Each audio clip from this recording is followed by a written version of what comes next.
Hello, everyone. It's Martha Novak. I'm so glad to be with you today. We are continuing our series on vulnerability, which is the master term, but we are now going into the parts that stop us from being vulnerable on a higher level. I'm going to catch you up a little bit on what we've talked about before. I do encourage you to go back and listen to those radio shows. But we're certainly going into another part of it. I gave you an exercise last week too to do. It's fine if you haven't done it. I'm going to talk to you about the exercise though, and why it is an important one, and probably one that you'll want to live with for a while every few months. So we're going to do all of that today. Hopefully I'll get through it. You never know. I'm kind of long-winded sometimes. And we are on the air today, live and in person. The number is 347-850-1647. You're welcome to call me and ask me anything you'd like, particularly if you have any comments or you want to talk about vulnerability or shame, blame, self-blame, any of that. We're going to talk about it in a great deal of detail. Guys, thank you so much for everything you're doing for me and getting the word around about these shows and what we do here at my company. I really appreciate that. You can certainly see on my website, marthanovak.com, and you can write me through there if you have any questions about this or any other show, or a suggestion for a show. I'd love to hear it. You can certainly see that there are several people that I absolutely recommend that are still working with me. I can't recommend anybody that isn't still working with me, because this is an ongoing work, this deepening, this growing, this learning more about energy and psychology and God. So we are people that are dedicated to that in us, and here to help you with that if that is where you're going next. So all those names and numbers, including mine, are on that website. So please visit it. I hope you will. Things are a lot easier on this journey when you have a broader understanding of consciousness and of what's happening in our lives and in this world. Well, let's do a prayer to start us out, and then we're going to dive into our material. I apologize now for my runny nose. I don't have a cold. I'm perfectly fine, but it is freezing cold outside. And while I'm in a nice warm house with lots of clothes on, I will tell you that somehow my nose knows that it's cold outside. Hence the runny nose. There we are. Too much explanation. All right, here we go. Dear God, who is all there is, you who are all we are, and all everything is in this world, we thank you so much for our being together today, our exploring vulnerability, our exploring who we really are, our putting shame and self-blame on the table so we can decide we don't want to do that anymore and take a chance on something else. We thank you so much, dear God, for all of this as we open to say in all sincerity and in all gratitude that we know nothing, for it is the you through us and through all things that know it all. That's the part of us that we listen to now. It may come through my words, it may come through the words of someone else, it may come through you, the listener, but God is speaking to us all the time. And if those words are not heard right now, proceed, and they will be revealed. That's just the way the world works. But of course we have to cooperate and listen. So here we are. Open that part of us, dear God, that will cooperate and listen with the highest self, that part of you that is the aspect of who we are, transcendent to the egoic child's mind that limits us. We are limitless, and we are on the path to knowing that, coming out of our fear-based selves into our love-based selves and beyond, growing in that all the time. And for these 90 minutes, we give that to you and say, transform us, transmute the energy, and we are cooperative. We say this prayer in your name, dear God, and in the name of the Ascended Masters, our love-centered guides and friends, and in the name of each and every person listening to the show today. Thank you. And so it is. Amen. Okay. So, we already have a call. Why don't we go to that call before we go to the show? And let's just hope that the technology holds. Hello, this is Martha. To whom am I speaking? Hey, Martha, it's Jay calling from I Canada. could tell. Hey, Jay, I saw that 780 and I thought, okay, I hope this is Jay. Well, how are you, dear? I'm doing pretty good, actually. It's nice and snowy here. I'm going to shovel some snow, and looking forward to that. And just looking forward to your show because I like this show topic. I look forward to asking some questions or commenting on that. Well, I hope you will. Later on an hour. Yeah, you always have really good questions and comments. You really do. I love snow. And my friends in Calgary, I think I've told you that I've got some friends in Calgary, Canada. Yeah. And you're north of that. But they sent me a picture, I guess it was about a month ago, and there was tons of snow in their backyard. I couldn't believe it already. I was so excited. I am a snow-deprived individual. I just think it's the most magical thing in the world. So I hope we'll get some. We're supposed to get some Tuesday and Wednesday of this week. I'm hoping. We'll see. If not, things change up here in the mountains too. I mean, the weather report. We have sometimes 4 seasons in a day, quite frankly, similar to you, as a matter of fact. So we'll just have to wait and see what's going to transpire. Jay, I have a question for you to start with. What has been interesting to you about this topic of vulnerability and blame and self-blame and shame? What's interesting to you about that?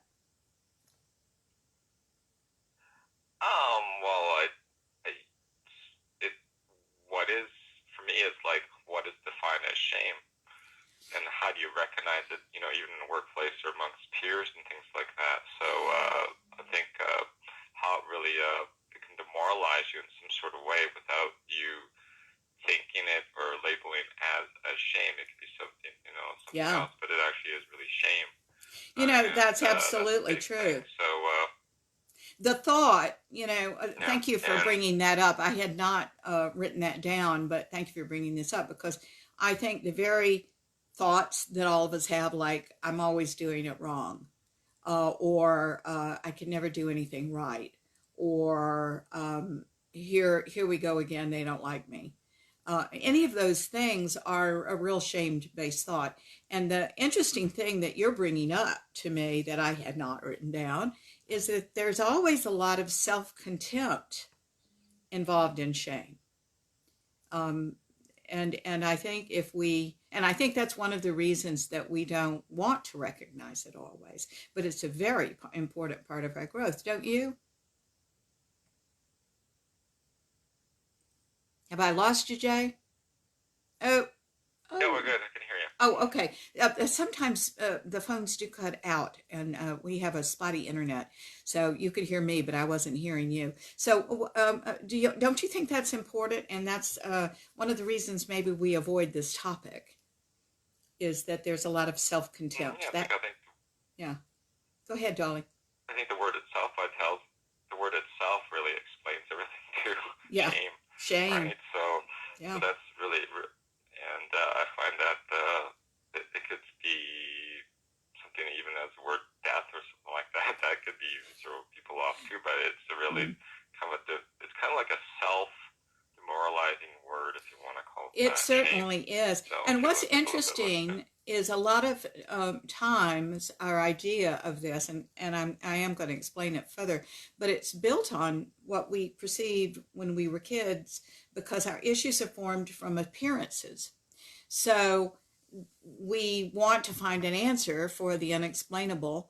And I've got a real breakdown here. I'm not going to go into it right now, but I am going to go into it in the body of the piece that I think will explain why we get to shame and why we hold on to it, and why it's just not a good idea anymore, and what we can substitute for it instead. It is based, I think, and I think you would agree with this, knowing that you've done so much of this work. It's based catching this and absolutely saying, thank you, we don't need this anymore, has a lot to do with self-awareness. And as you said, we don't always understand, we don't always recognize what we're doing as a shame-based experience. And I think that's going to be real important for people to wake up to in this show, if they will. So there we are. All right. Do you want to stay on the line? The show and what, darling? Well, definitely. Yeah, definitely. I want to hear what you're saying. And if you can just bring me back on the show, I could ask some questions. Well, absolutely. Why don't I just leave? Too. Yeah, I can go into I think, another phone call without losing you if somebody else calls in. So I'm just going to leave the line open. Hop in there whenever you feel like it, okay? And we will go on with the show. Okay. We continue this series. Here's the thing I want you all to realize, though. To study vulnerability, there are so many territories that we have to go in because there's so many things that feed into vulnerability. It's an umbrella term, vulnerability, but there are many, many parts of it that have to be addressed. We've got to address how to be more vulnerable in the highest self. Again, this is a self that also adds discernment to it. So you aren't going to be hurt. You're going to be very discerning and human, in our interactions with people. But there are parts that are stopping us that have to be addressed. And the parts that are stopping us that have to be addressed pretty much is what we're going to start talking about over the next 2 or 3 weeks before we go into the really good stuff about now what takes its place. You see, the ego child's mind that we often talk about here and the highest self have 2 different viewpoints about vulnerability. To the ego child's mind, it is exposure, humiliation, hurt, and possibly to the person that takes things to extremes, there's the word again, death, that Jay brought up. It can be that scary. But to the highest self, vulnerability is a natural part of being human. And it is the rapport with all of life, and certainly the rapport with your fellow man. It's the rapport with all animals. It's rapport. It opens the door to help you achieve really deep intimacies with a partner. It is the catalyst for the arts, and it helps you express beautifully and honestly your innermost thoughts and feelings, and much, much more. We talked about this very thing, what it does for you, in detail last week, so I hope you all will listen to that show. So, in order to talk about vulnerability the way we really should, we have to go into other arenas like self-blame and shame, like self-forgiveness, like self-acceptance, like being able to be compassionate to self and others. And we're starting that journey today with a discussion of blame and shame. I asked you 7 questions last week. We're going to go into those, so don't think I have forgotten. If you have been a very good student and done those answers, it's just fine with me if you have not. I think these questions are so important and so valid. And what I want to do is give you some of the ideas of how you can answer those things and why. They reveal a lot. And there are questions. I think these questions came from Brene Brown, who writes about vulnerability. Now, Brene Brown I'm not sure what she is. She's brilliant, for one thing.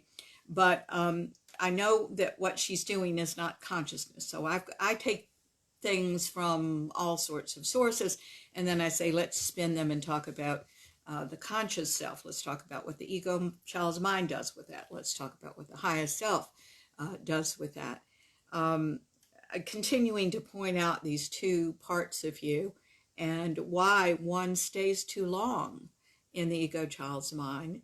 when the whole natural journey to evolvement and consciousness and even to enlightenment, if you go far enough, is certainly from the fear-based self to the love-based self. As far as I'm concerned, this is not an airy-fairy system at all. This is very practical. I don't try to throw concepts around that are not implementable in the world. So I hope we get to that today, because I am interested in your daily life being happier and more practical, and certainly reducing the shame and the blame in it. So these questions, these 7 questions, were extremely hard questions.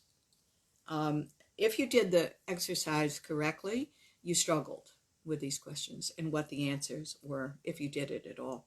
I'll even go so far as to say that if you didn't struggle, you might have done the exercise too cavalierly. We're going to look at these questions again and explain why I asked you to answer them, and tell you the secrets to the questions and what this reveals about you in consciousness. We're going to talk about all that today. But I want to go to a side note first, which is this is a very hard show today. I understand that for you. It's an esoteric show. It's going to particularly fly in the face of your avoidance of change, of thinking differently, of doing different things. I'm supposed to do that, guys. My class that has been with me for anywhere now from, I figured up the other day, anywhere from 14 to 19 years. We've all been together. This is the advanced class that I teach. They all laugh and say, "We pay you for for doing this. We can't understand this." But of course we do. So anyway. Okay, so if this gets too hard for you, go easy on yourself. It's fine. This is, even in my advanced class when I was teaching some of this yesterday and more, I had one of the smartest people in my class say to me, "I completely zoned out. I have no idea what you just said." I just flew the coop, so I didn't have to hear you. So go on and repeat it again. So this show is always broadcast. All these shows are broadcast on Facebook Live. They're archived on Facebook Live, YouTube, and Blog Talk Radio. So you can always listen to this again, all right? And if you take notes, you can go over your notes. So, and certainly, if there's something you don't understand, by all means, write me on my website. It's fine. My website is marthanovak.com. Now, before we go to those questions, let's talk about how shame started. You learn shame because it is the path to least resistance. When you are a tiny child, which is where you've learned it, even in the womb, you don't have the developed brain. You cannot see anything beyond yourself. So the natural default is, it's my fault. In other words, the path to least resistance, what really explains the unexplainable is shame, is blaming yourself for things, I should say, and then that results in shame. They can be these instances that happen in the womb or in our early childhood can be seemingly small things, like your mother being harried for a reason that has nothing to do with you, manic and upset about something. Or it can be something quite violent, like a parent's suicide. Whatever the unexplainable was, my point is that from the ego child's mind standpoint, if you make yourself to blame, you have an explanation to explain the unexplainable.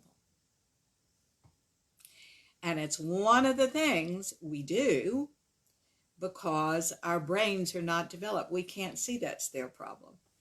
We see everything relative to us. And we make our issues based on it. Now, why is this so important? Because an infant and a child, up until around 7 or 8, this is the primary patterning that psychology says. Infants and children have to have worlds that make sense to them.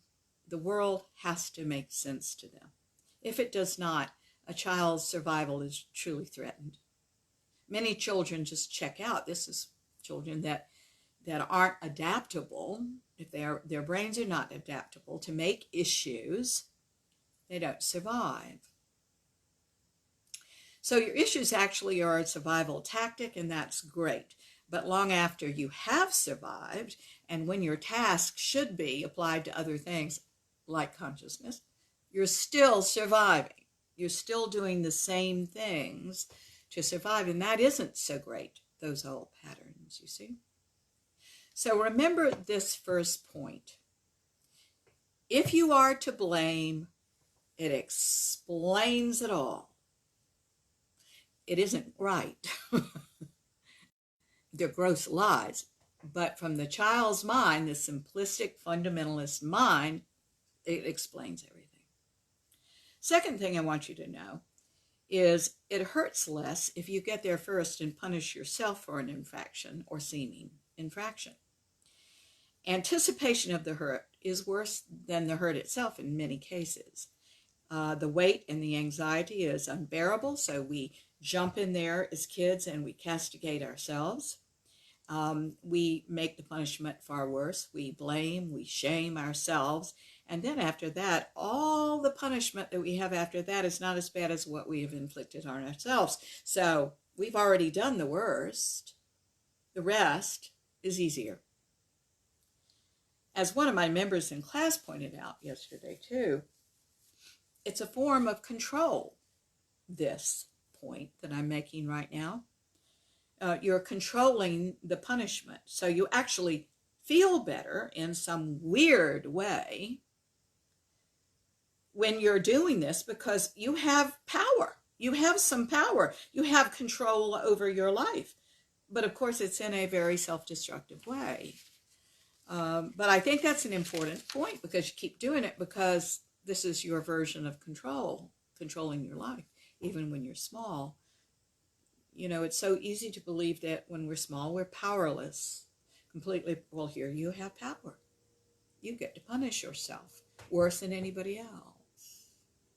And then you're mitigating what they do to you. Now, let's go deeper. We have said in all past shows, and what was that? It's a little feather. Sorry, didn't know what that was. We've said in past shows that there are really only two issues in the world, right? Okay. They are, you don't care about me, and I never get what I want. And all the issues that we feel, all the breakdowns that we have in terms of that bothers me and that bothers me and that bothers me fit into one of these two categories. Now, let's work this a minute relative to what we're talking about.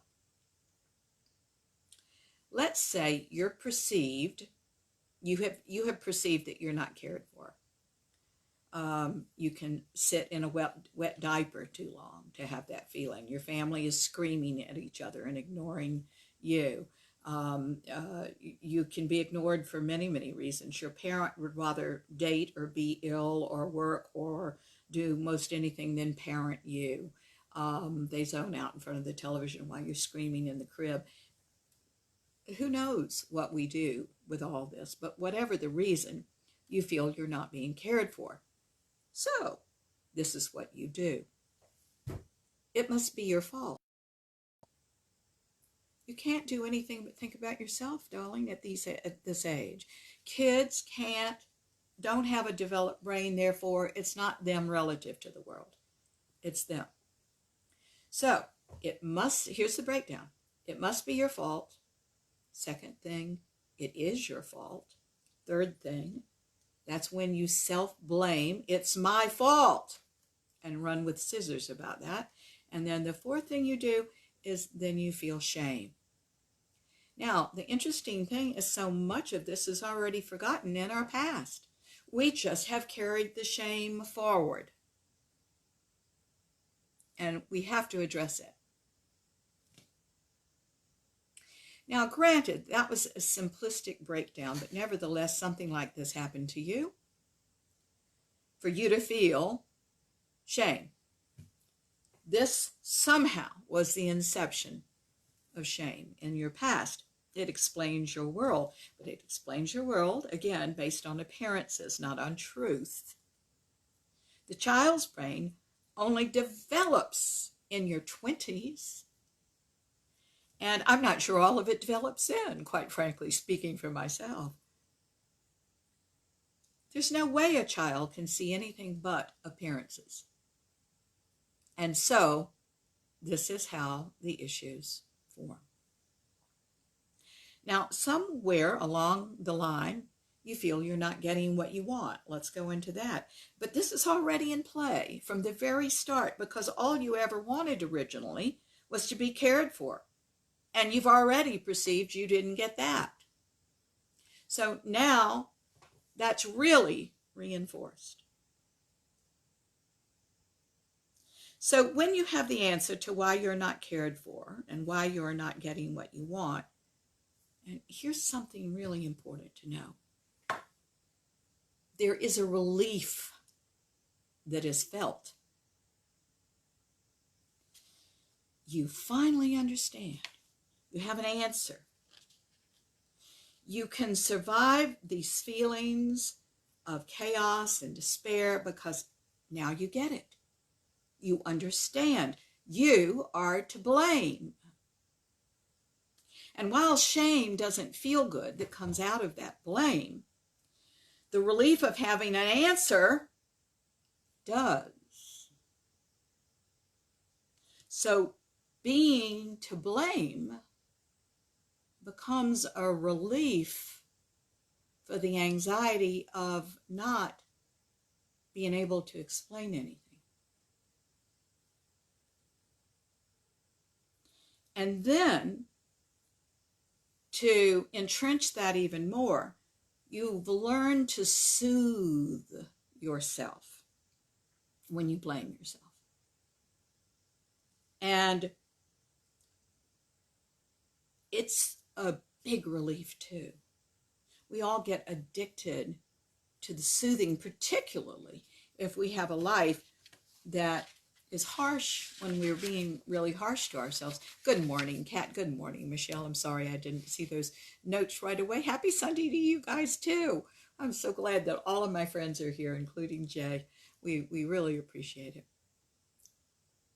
So, what I'm wanting you to realize is that it's a relief to have an answer, even if the answer is, I am to blame and I'm terribly ashamed of it. Now, you keep in mind something that Jay brought up, and I think this is really important. How are you using blame? What are you saying to yourself? Do you realize if you're saying to yourself, I'm always wrong, I'm not as smart as other people, I'm just not strong, I can't do it. All of these are very shameful remarks, okay? I'm never right. Everybody else is right. I'm never right. These things are what we're talking about. These are blame statements that result in shame. Okay, so you are continuing to do it because you get something out of it. What do you get out of it? Well, it explains your world. So you still have that momentary, it's a bit of a relief, all right? You don't realize that because who would find relief in that? But it is. It is. And the second thing is then you get to soothe yourself from shaming yourself that way. Now you call also, this show is about us, about you and me. It's not about shaming other people, but I want you to know that people that are shaming other people, I'm just horrified by all this. These people that feel they have any right to comment on anything. I mean, what the hell? These people must have been terribly good at shaming themselves for them to project that on other people so much over the slightest little thing. Oh my God, that is so inappropriate. We must all look to ourselves and stop this relentless distraction from us by blaming and shaming others. And the internet is a perfect forum for it, isn't it? Oh my God. Please. All right. So we self-soothe and we get addicted to our self-soothing because it's sometimes the only soothing we have in our lives because we're being so harsh to ourselves. But in the soothing, we're still being harsh to ourselves because we have drugs and alcohol to numb ourselves out, the isolation and withdrawal from friends and family, because we've literally worn ourselves out with trying to keep up this facade, the needing to get sick from time to time to give us an excuse to indulge in all of this and to rest from it. We have a million things that we do that's part of this old pattern. And every time we do the pattern and we soothe ourselves from it, it entrenches the pattern more. It's the downside of patterns, right? Entrenches it more. That doesn't mean you can't get out of it, because you can. Okay.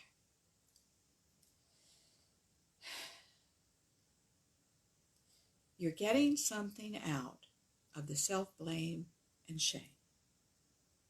It's part of a pattern. But kids, it's just not going to bring you a happy life. And when I'm talking to you like this, I talk to you for one reason, and that's I want you to make the decisions and take the actions that will give you a happy life. So let's talk about the 7 questions that I gave you. Well, they're not really questions, but they were essay questions, if you will, from last week. And then I'm going to give you, it's interesting because even when I taught my advanced class, they all, they were confused. And I saw that I needed to give them an example of answers from the ego child's mind and answers from the highest self, and where you were going in consciousness, because they were very confused about this.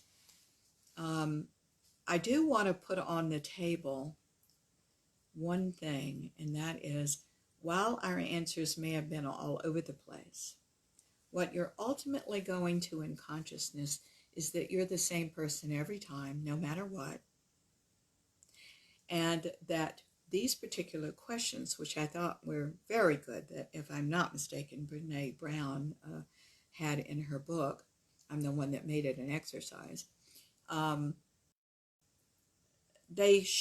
you should be one person, and these questions are wonderful because they deepen that one thing, that essentiality you are. That's the purpose of this exercise. Now, for those of you that don't know what I'm talking about, let me just tell you what the exercise is. And you may want to write down these questions. I do suggest that you do, so that at a later time you can do this. And I would do this at least once every 6 months or every year. I would see if my answers change, because it reveals various things about your journey, where you're resisting, where you're not resisting, what you're doing in this deepening of your experience. Okay, so here are the questions without any examples yet. The first one, describe the you that everyone sees. Now, this is the everyone, as I've designed this exercise, that if you were sitting at a little bistro table in the middle of the mall right outside a Starbucks, and somebody is over here observing you, what do they see? Number 2, describe the you that people see when you meet them and shake your hand. When they meet you and shake your hand, what are they seeing when they shake your hand? This is not knowing you very well. This is just as they meet you. Third question. Describe the you that friends see. Now, these are friends and acquaintances, not particularly close friends, but people you might or might not have over to your house. They're just someone you would consider a friend and acquaintance. Describe the you that they see.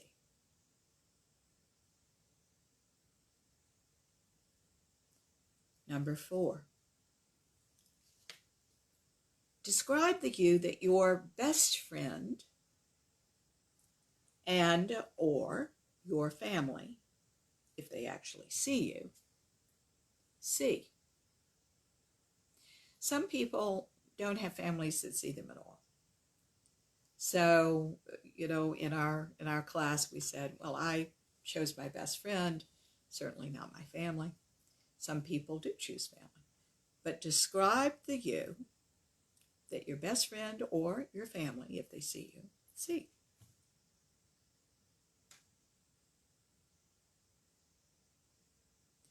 Number 5. Describe the you that only you see.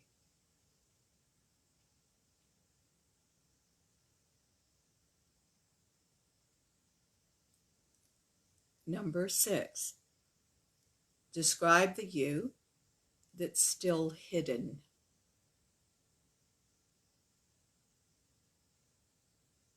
Describe the you that's still hidden. I'm going to tell you that saying, how do I know what that is? It's hidden, isn't a good answer, because everybody knows everything. Describe the you that's still hidden.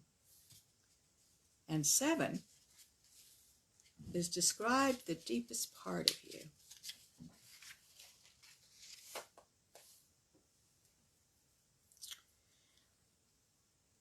So let's talk about this, and then I'll give you examples of this. I think this exercise is marvelous.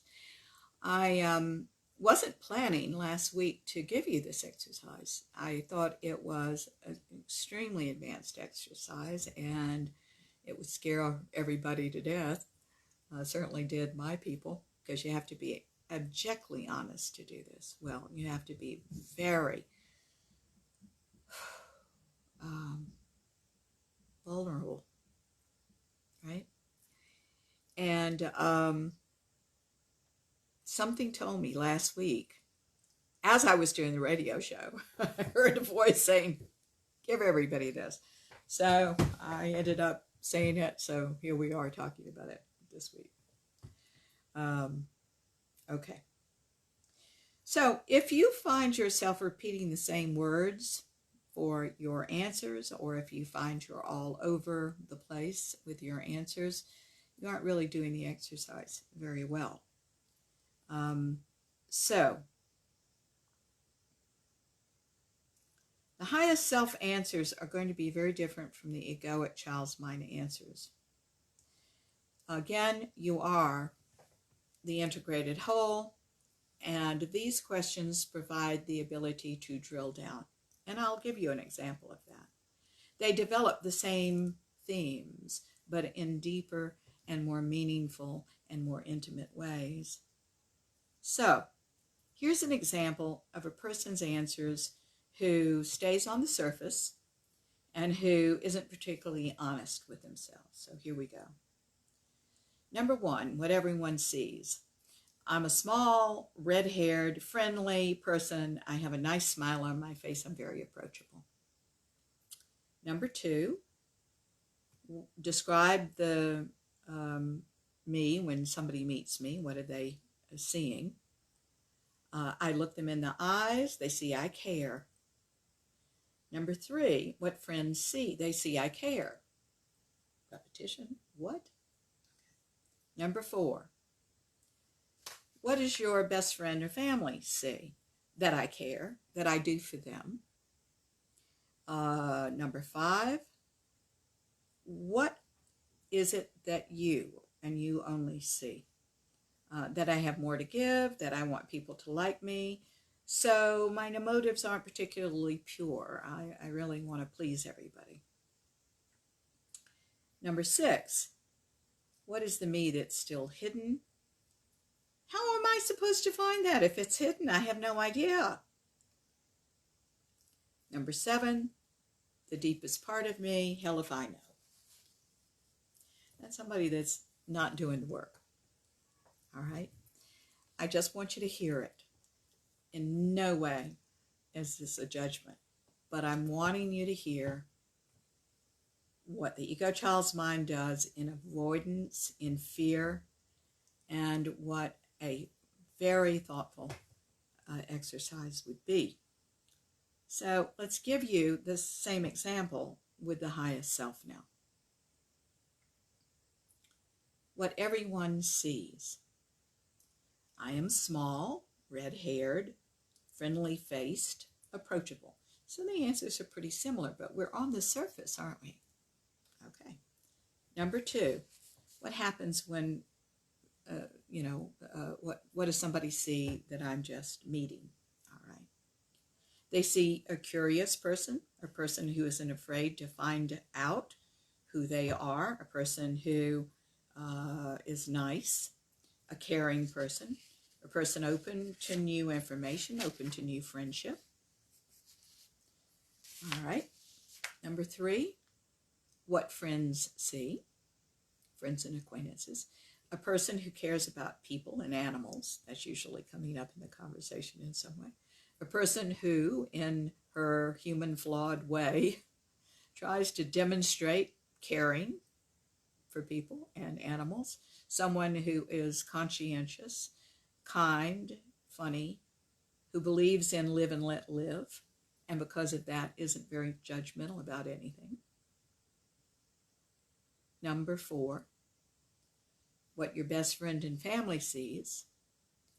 Someone who tries very hard, someone who tries to do the right thing even if it isn't the popular decision, someone who tries to work through things with them when there's a problem, who gives them the benefit of the doubt, who wants to help, and who has good intentions.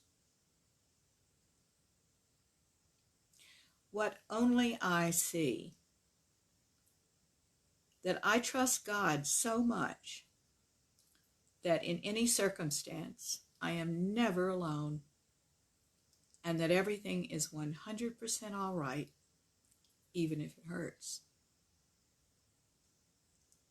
Number 6, describe the me that's hidden.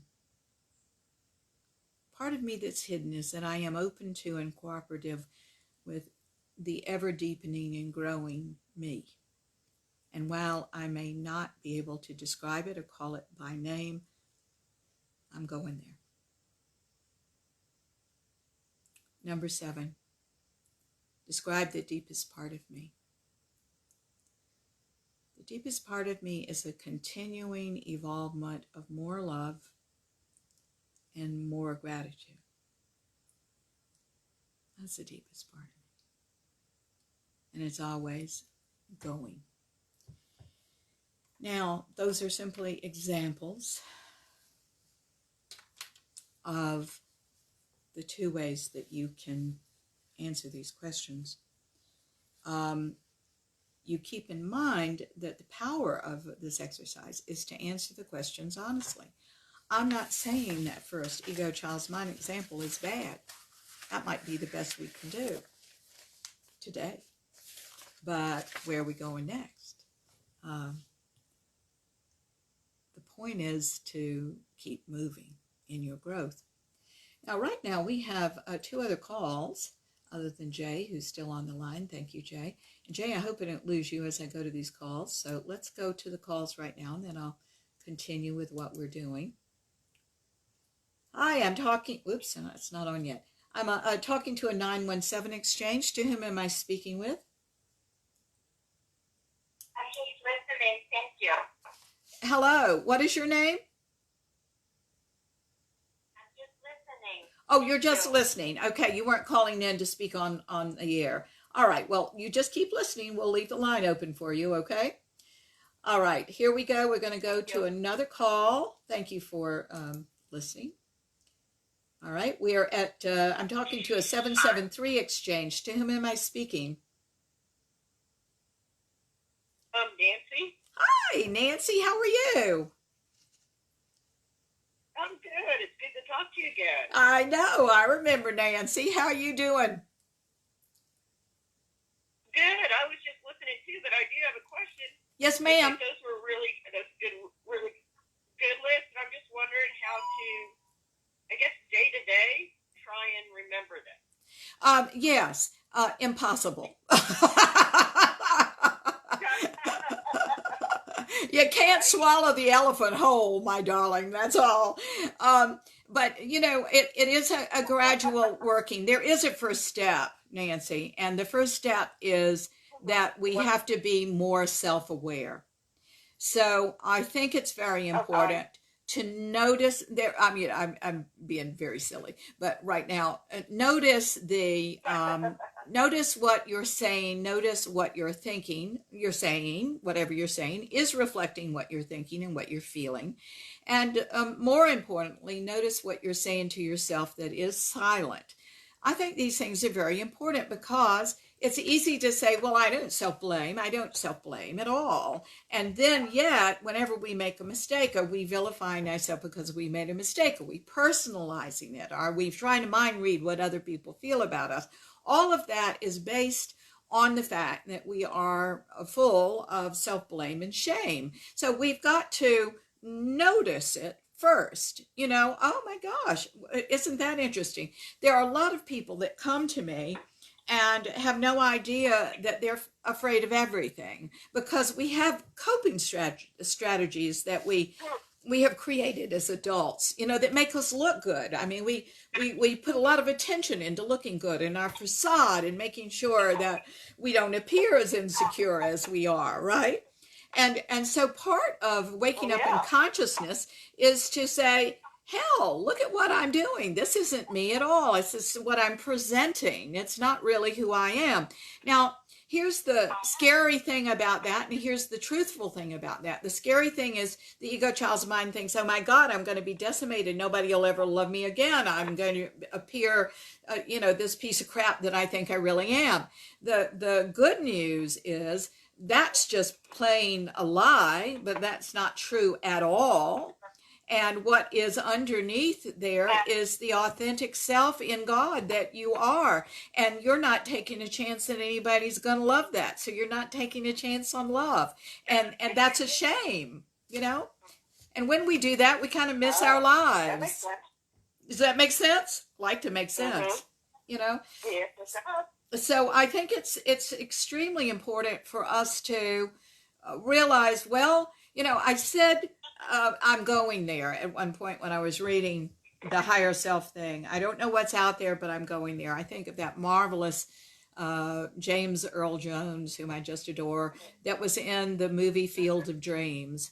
And he said, I don't know what's in that cornfield, but I'm going. I'm going to find out. I'm going to go.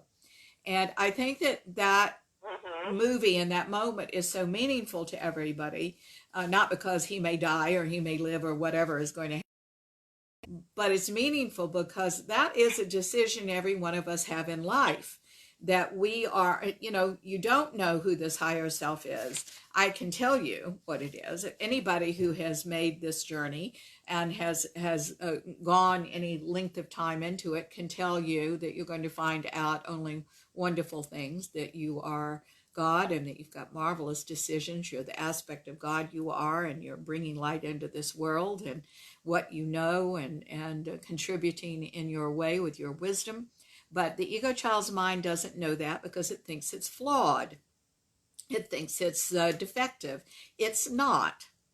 But these are perceptions that we had of ourselves, and hence we are we blame ourselves and we are ashamed.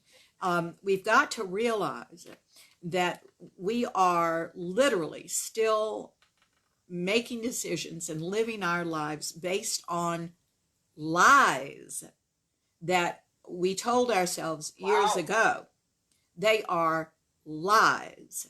And we've got to now realize in all its aspect what we're doing before we can decide to change it.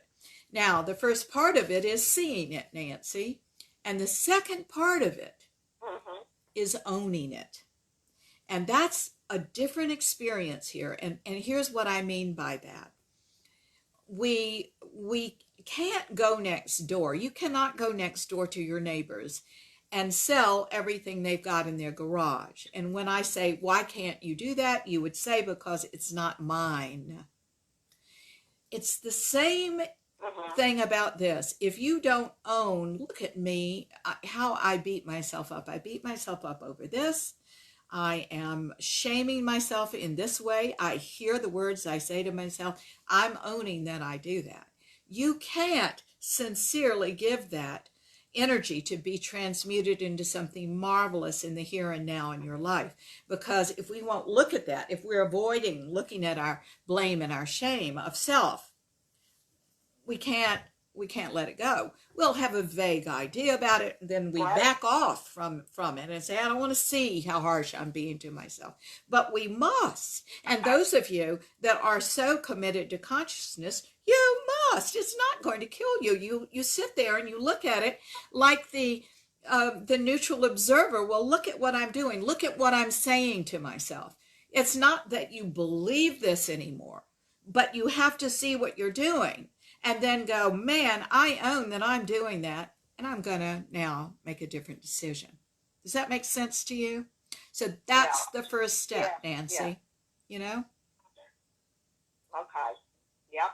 That's the first step. That's very good. Thank you. Well, that's where we began. That's where everybody begins. And you remember that really there is a very defined path for all of us in this work. And that is awareness leads to consciousness. Deepening consciousness leads to enlightenment. And that's the path. So if we continue to avoid being aware or seeing what we're doing to ourselves, and what we continue to say to ourselves and how we continue to this harsh treatment of ourselves, we really cannot wake up. We can't avoid this. And yet avoidance is one of our strategies. It's the world's strategy. Let's just avoid what hurts and what we don't want to see. And, you know, if you came from any kind of abusive household, whether it's severe violence or just somebody that calls you dumb or anything else, I mean, all this goes on in households, right? At one point, you feel like, as an impressionable child, that you need that it's actually doing something for you. It's motivating you into being safe or and you start taking it over yourself when you get out of that particular environment. You start doing that to yourself. So it becomes very important for us to stop those patterns. And the first level is what I said, awareness of what you're doing. Okay? Yeah, that's great. Great. Now, would you like to just stay on the line here, love? I'll leave that open for you too. Let me say to all of you that are on the line that you called into the on the air line, and I don't have a problem with that at all. I am just delighted. But there's also let's see, if you go to my website, which is marthanovak.com, under radio shows, there are two little buttons that will get you into Facebook Live, which is, you know, me talking to you when you've seen the radio show, or Blog Talk Radio. If you punch one of those buttons, you'll go on so that I won't be calling on you on the air. So it's really whatever you prefer. I don't have any problem with you calling in like this. I just don't want to get any genuine callers that has a question like Nancy lost. That's all. Okay. Does anybody have any questions? No. Let's move on. Okay. Jump in there now if you do. All right. So I really do hope these examples that I just gave you help. Keep in mind that is what I'm wanting you to see is that's as far as I could go. That's what I'm wanting you to see. That's as far as I could go. Don't vilify yourself. That's as far as you can go. Okay. What I want you to do is start being more and more and more aware, because in a year, if you will answer these questions, you're going to have different answers. And you're going to get, guys, hang on a second. I am hearing whatever is going on in your houses. So if you all would be kind enough to mute your side, then we can keep on with the radio show without noise. Can you all mute? I'm going to have to hang up if we can't mute.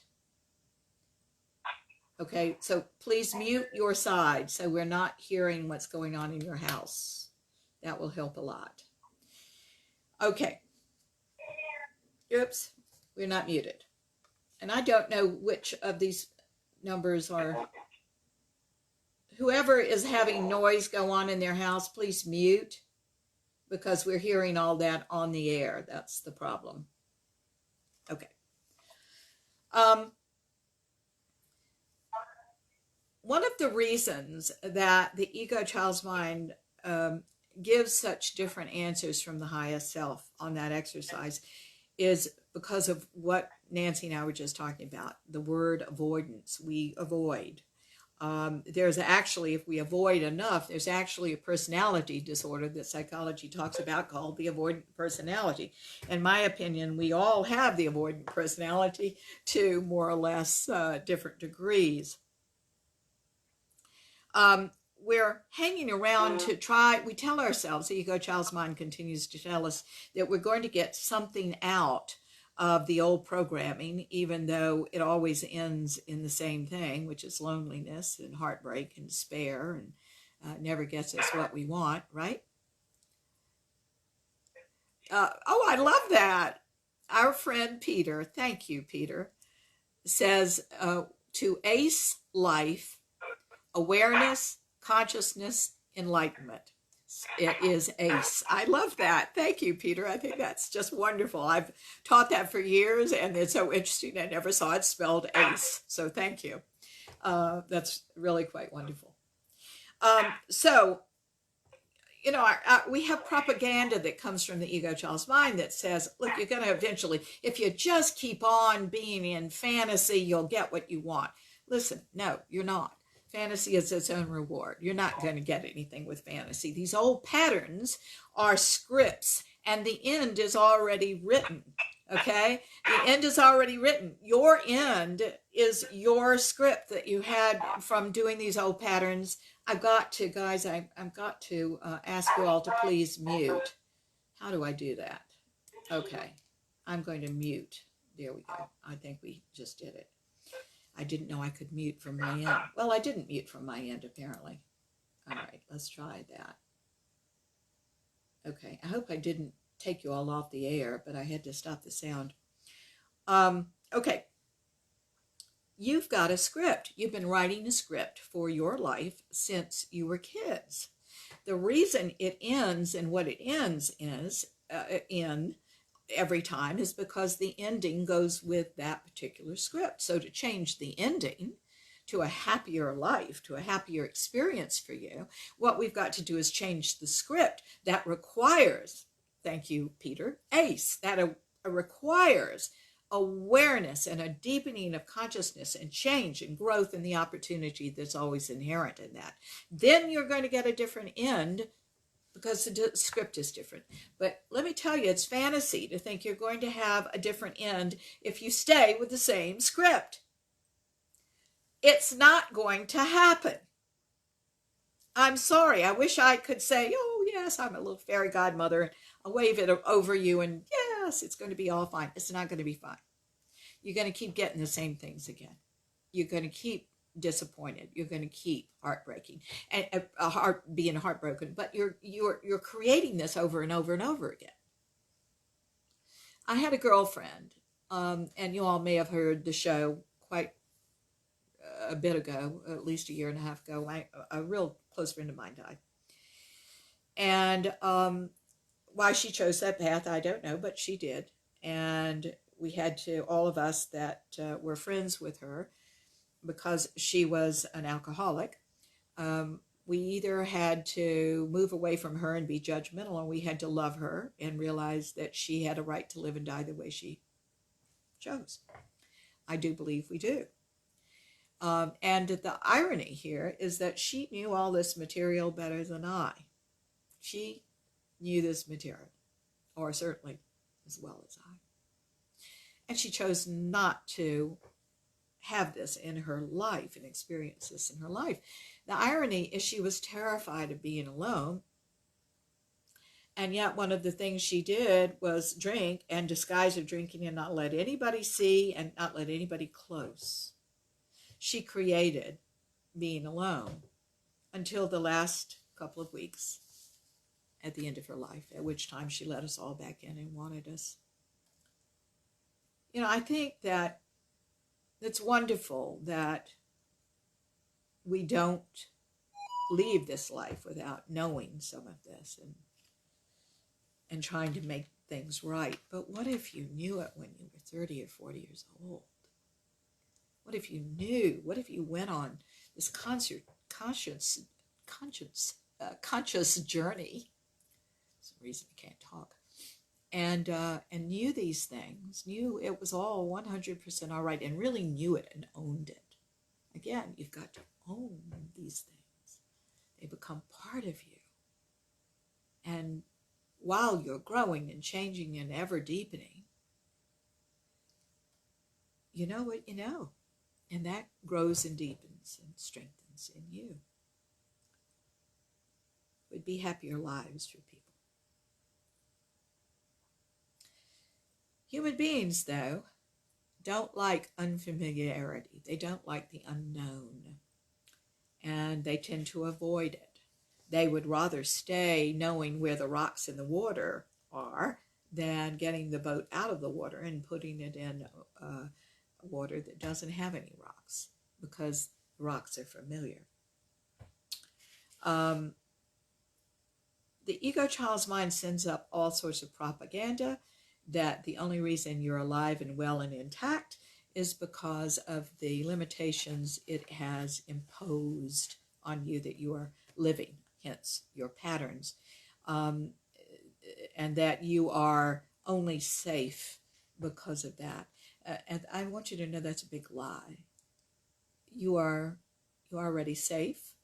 You have survived. You now must realize that times have changed, and it's time to turn your attention to something incredibly more important, which is awareness and consciousness and enlightenment. It is time for you to know what you are here to know. I've noticed for years that some people are called to consciousness and some people are not. It's interesting because I have a lot of clients, some of which are single, and they look for someone who is conscious. And I say, no, look for somebody who lives that. You don't need to look for somebody who has the same words we do. And Peter is writing to me again.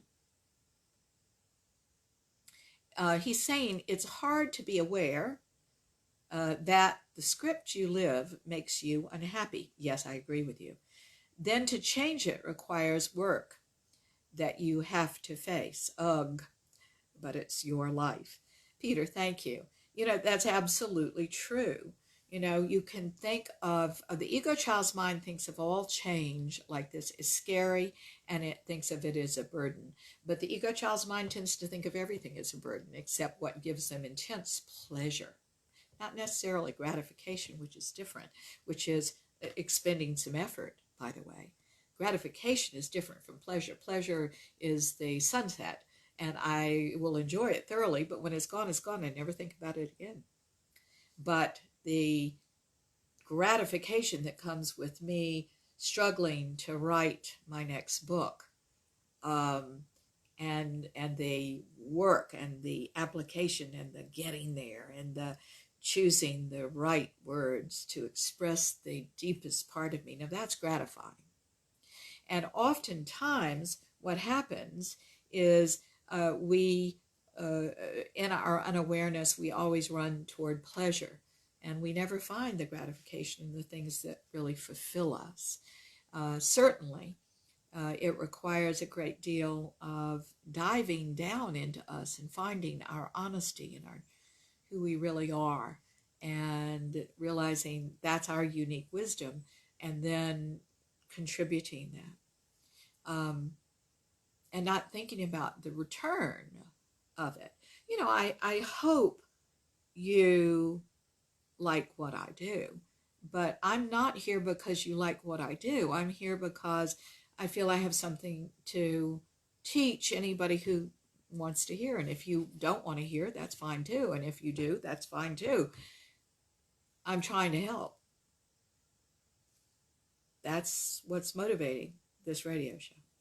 That's why it's free. Here we are. So at one point, we have to realize the higher global experience, and addressing what Peter just wrote, which was lovely. The ego child's mind thinks change is scary, and change is a huge burden, and indeed it does take effort. It does take effort, but all of life takes effort. If we are, we have one of the universal laws that we are always going from chaos to new order. That's the whole world. When you bring a new baby into your house, by God, it's chaos until it moves to new order. A new puppy in your house, chaos to order. A new job, chaos to order. Getting married, chaos to order. Anything that is a change, chaos to order. You make a move from house to house, chaos to order. It's the universal law, chaos to order, right? The universe is experiencing that way. Your cells are experiencing chaos to order, and every aspect of your life, chaos to order. So what happens with human beings when we're afraid of chaos? When we think we're deserted and there is no God there and we're all alone. This is the ego mind thinking. It's hard on us. Oh, it's terrible. It's the most burdensome thing in the world. This is where there are no solutions but to suffer and do the best we can to endure, to survive, right? But in the highest self, and here's why you want to change your mind, because the highest self sees everything as an opportunity. And if something is hurting you, it's not the end. It is in the middle, and it's still got to spin out because it's not yet what you want. We see that life is energy, and that the script can be changed because what you believe is just a puff of air, and nothing's a burden. Everything is this wonderful, grace-filled opportunity, and it's fun, and you're in charge of this moment. And you can fill it with anything you want. Your gratification, or learning something, or laughing, or doing anything you want, but the burden is gone. Now, it's burdensome when you're in the fear-based self, and it's not burdensome when you cross that line. Now, this is not, though, the feel goal. This is not a goal that you cross that line. This is a gradual working toward it, and eventually you find yourself playing in the fields of your own excellence and your own experience and your own joy, and you're not alone anymore because you are well aware that the universe is supporting you on every level. I'm trying to inspire you to go there because we get so tired. I can't tell you, when I have been doing all this work, I've done personal growth work for a really long time, I can't tell you all the times I wanted to give up, but I didn't. It was related to, and I know this sounds really off the subject, but things are not what they seem here. So I'm going to tell you this story.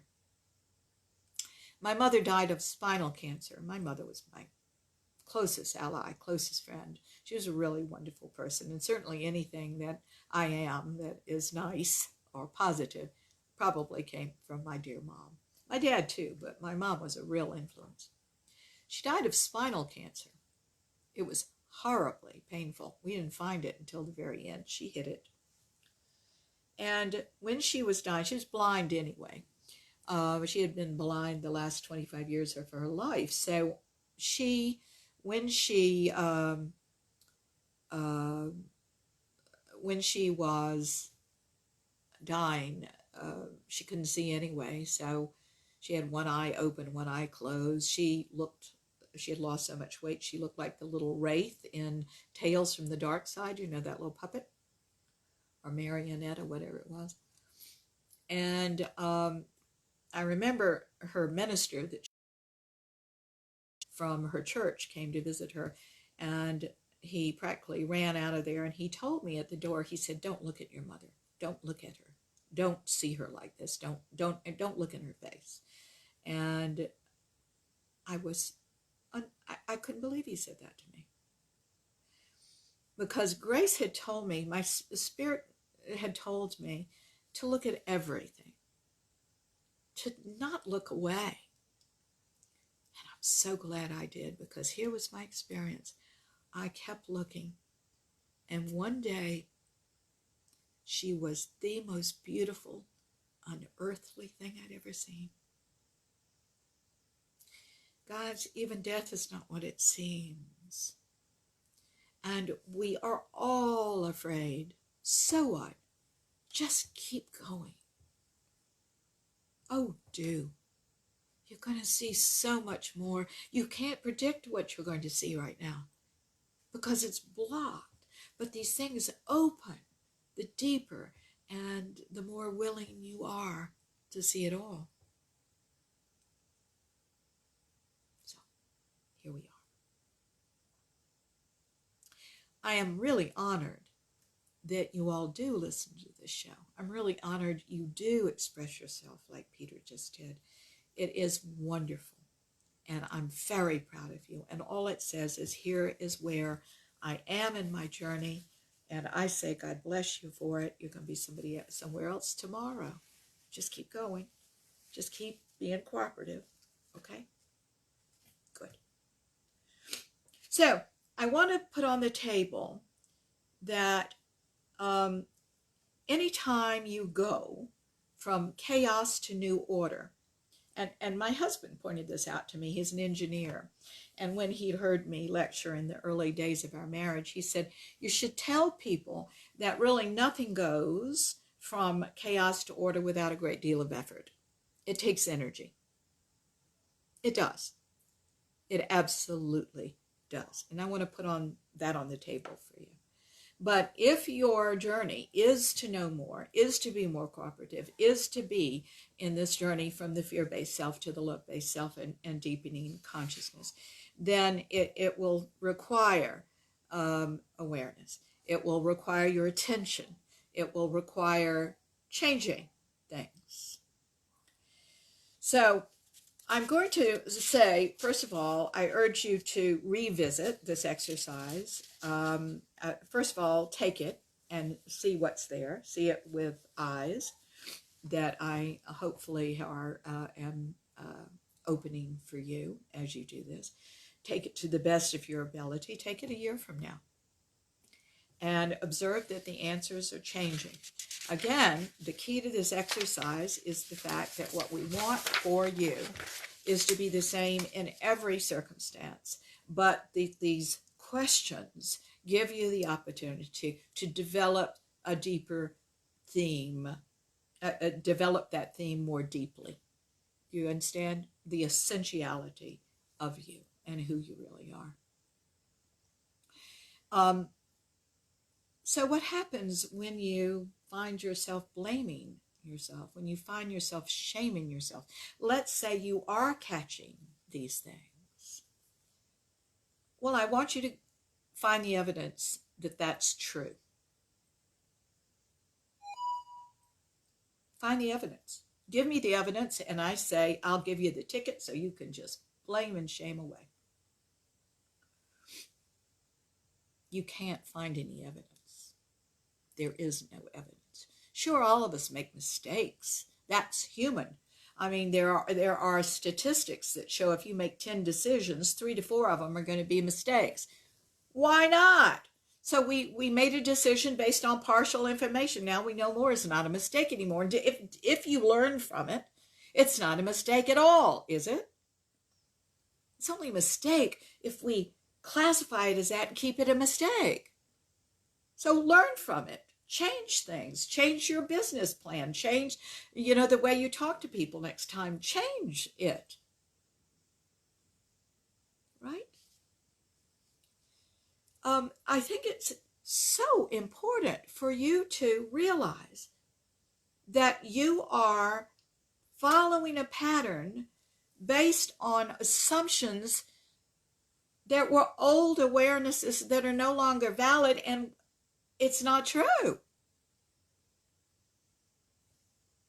And you've got coping strategies that you go to every time to cope with the lies you keep telling yourself. So the bottom line is here, don't tell yourself any lies anymore. Challenge those lies. So here you catch yourself into something. Let's say you say, I'm always wrong. I'm always wrong. I never know the right thing to say. I'm always saying the wrong thing. Is that true? No, it isn't. You may have made this mistake on Monday. Okay, so what? What would you say instead now? What will you know to say instead? It's just a blooming lie for you to keep blaming yourself. Stop and shaming yourself. Stop. There is no reason for it. You're just doing it as an old pattern that you don't have to do anymore. Be aware of what you're doing. And then see, there is absolutely no evidence for it. And then go to the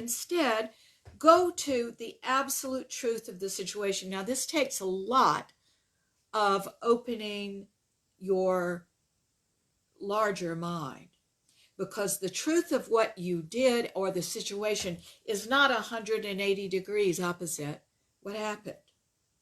It's just the truth. It's a humble, beautiful truth. It's just in the middle. So let's say I jumped on somebody I shouldn't have jumped on. Let's say I said something cruel. Well, I can say, I'm so sorry I did that, and apologize. Or I can say, I'm not going to apologize. I was right. Or we can say any of those things that send us to a pole that's not in our best interest. Or we can say, I'm going to go and apologize to them and tell them that I had a very bad day and that I was worried about this. And they happened to ask me a question right in the middle of my angst about something else, and I'm very, very sorry, and I took it out on them. The end. That's all I can offer, being human, and it's true. So we have to go to the truth. The truth replaces the lie. But the truth is not fanciful. The truth is not always about making you look good or making you look bad. It's just the truth. And it may involve going to someone else, and it may involve speaking to yourself. Very honestly. But that's how to fix this. Because if you don't do that, if you don't have that awareness, if you don't hear what you're saying, if you don't see the evidence you're trying to gather against yourself, and that you don't have any evidence, and then you don't see what the truth really is, what do? You keep doing the same thing, repeating the pattern over and over again, and shaming and blaming yourself, and you never change. And the answers to this exercise will never change, because you're not going down there deep enough to find out what really is. I love a quote by Sophia Loren. I think a lot of you know that I used to be an actor and a director and all that. I used to be in the theater and in film. And so Sophia Loren has a quote that I thought was cute. And I like her very much. I really do. I think she's a very aware woman. She said this: after all these years, I am still involved in the process of self-discovery. It's better to explore life and make mistakes than to play it safe. Mistakes are part of the dues one pays for a full life. I love that. I think we're all so afraid of making mistakes. We are all so afraid of being lesser. We're so afraid of being exposed as stupid or selfish or this or that. We don't realize that we are all of those things, and we're a lot more. We're everything. If God is all there is, and I believe God is, the light in the dark, the experience of lesser energies and more, the shadows and the full sun. If that is the experience of God, if God is everything, we are everything too, is the aspect of God. Let's get comfortable with that. Let's not trying to hide anything anymore. Because if I say that we are together the most selfish person in the world, and then my next question to you is that all you are? I know your answer. I know mine, which is no, that's not all I am. That's a tiny little aspect.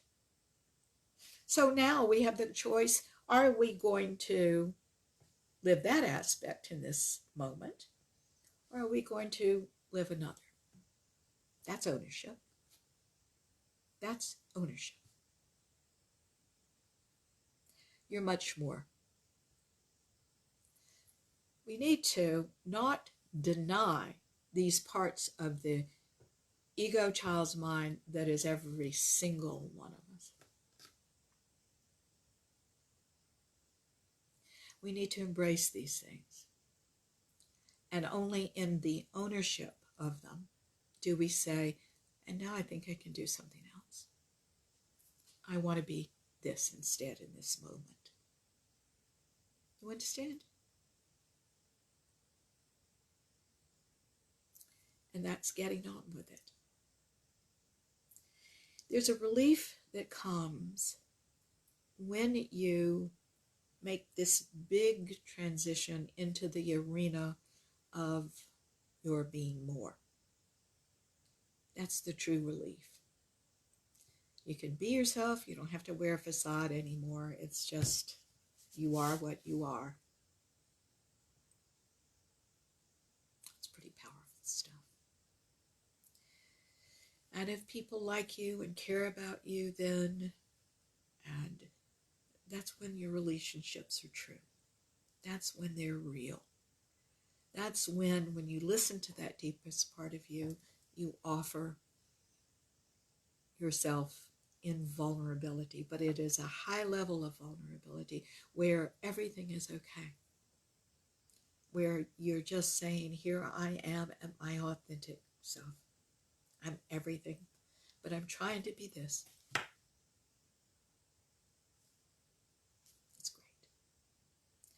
All right, now that's the lesson for today. I hope it wasn't too confusing. I hope everybody's with me on this. I do think this is a very powerful exercise. If I were you all, I would put it somewhere and bring it out every year and take it and see where you are with all this. Guys, I am delighted that you're with me. I will continue this series on vulnerability and all the aspects that block us and how to unblock those aspects. And we go on. So thank you so much for listening. Jay, thank you for being there. I didn't have to mute you. You were just quiet as a little mouse over there. You still there? Yeah, I'm still here, just listening to the show. So great Okay. show. Maybe Well, next week I'll come in. Well, that's fine. You can chime in anytime you want. But anyway, it was awfully glad to have you. I love hearing your voice. So thank you so much for coming to the party today. Yours too. All right, darling. Guys, have a wonderful week. And we will be back next week with another aspect of this. And I care about y'all a lot. So thank you so much for these wonderful notes. Peter, thank you for joining us and saying all this. Thank you for listening, all of you that did, calling in. It means the world, by the way. I just love the interaction. I can sit over here and talk to myself for years, but the interaction is lovely, okay? And to hear what you're thinking helps me a lot. Okay. All right, guys, here's a quick prayer to send us out into the week with great awareness of what we are saying and doing to ourselves. Remember, You're going to hear it. You're going to see what evidence there is. And you're going to tell yourself the truth beyond what evidence you're making up, because it is made up. Okay? Dear God, thank you so much for all of this. We open ourselves now to see, hear, sense, and know what you would have us do. We open our awareness to see how we are self-blaming and shaming ourselves, and we're opening ourselves to the evidence that is there, which isn't. We are opening ourselves to now being able to tell ourselves the truth beyond the fantasies of what we'd like it to be. But here we are, right here, in our good intentions and trying to tell ourselves the truth of the situation.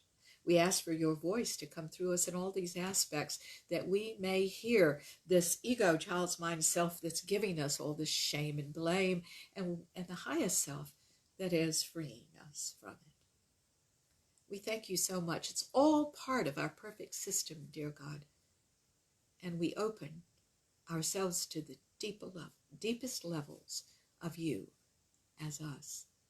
We thank you so much, dear God, as we get beyond all of this. And we say it, that we don't want to get beyond anything until it is really getting beyond it. We want to own what we're doing, see it and own it, and experience a much better life on the other side of these things as we embrace them and transcend them.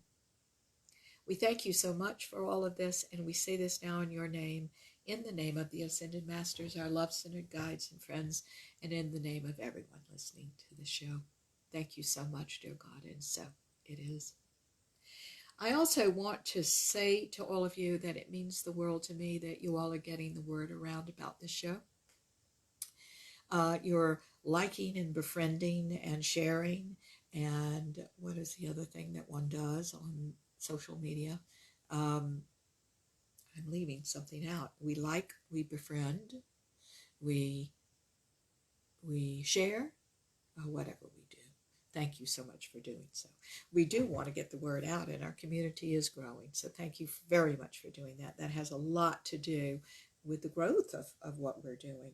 You know, I'm just sitting over here in my little country home doing the show. We appreciate everything. All right? So go out, have a great week. Be an aware week. Okay? All right. Have a wonderful one. Take care. Bye-bye. I don't know how to end this.